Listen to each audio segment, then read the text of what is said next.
Fairview is the only village you will find within the rainforest at the heart of Guyana. Ancient petroglyphs tell us that they lived here thousands of years ago.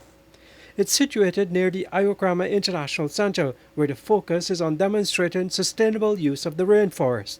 Basically, keep the forest alive while earning from it.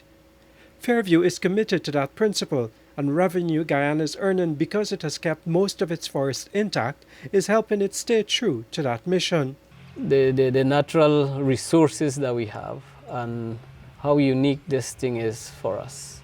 Rather than, we destroying it or just clear cutting it or whatever for other purposes, I think it is important that we preserve some of it.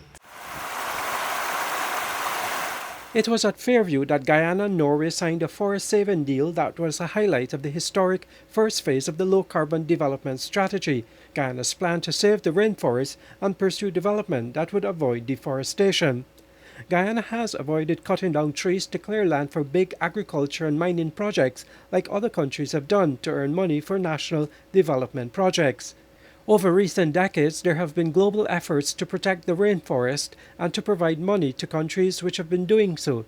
This would give them an incentive to continue with sustainable forestry practices, protecting the forest while earning from it. That has resulted in what is called Our Trees, an independent program to measure, monitor, and verify the carbon stored in Guyana's forests. Once that is done, it is certified and a country is issued carbon credits. Late 2022, Guyana became the first country to be issued carbon credits by Our Trees. Those credits were then placed on an electronic register, and Guyana made a public call for proposals for companies to buy those credits. Hess, the American oil company, decided to put in a proposal and bought 1/3 of the credits issued to Guyana. The price agreed to was $750 million, and it could go higher in the coming years. The government, pursuing a low-carbon development strategy, has determined that 15% of all funds would go to indigenous communities, no matter their location or size and whether they have forests or not. Fairview values this commitment. Not Fairview alone, but all the Amerindian communities in Guyana. It is very important for every one of us because of the carbon that it stores, and we know that, these things you can get money year come year goes, and that helps to build the economy of the communities because we have funds coming in that we can embark on projects that would help to build a community that would bring jobs to the villagers inside the community. So it is very important. Communities which are paid from the revenues earned from the sale of carbon credits determine how the money will be used based on their needs. The villagers had come. We had consultations. We had a village meeting, and we selected the priority projects that we need. So, because of transportation-wise, in the time when we think about it, it was real difficult because we have school children from here going to Anai Secondary, and there was no just public transportation, and you have to pay like $5,000 for a child to travel from here to there, and then you have to bring them back. And we have we had 60 children going at the time there. And, it was very expensive for us as villagers.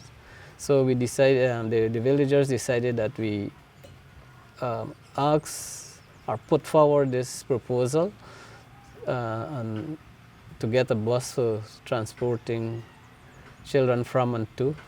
One of the projects Fairview is also pursuing is fixing up this old Bedford truck. The truck, we're working on the truck presently, getting it back to, we have projects within the community, and we changing it from a passenger truck to a dump truck. So to get... to move materials. Yeah, move materials from and to. Much more easier than we have to fetch it on our shoulders and this and that. The forests of Araucama in which Fairview sits is teeming with wildlife. That, and with its natural beauty and its ancient occupation stories, the village hopes that as it avoids deforestation, ecotourism will thrive here, and that's another venture being supported by payments from Guyana's scheme to to sell carbon credits. Reporting for the newsroom, I'm Neil Marks.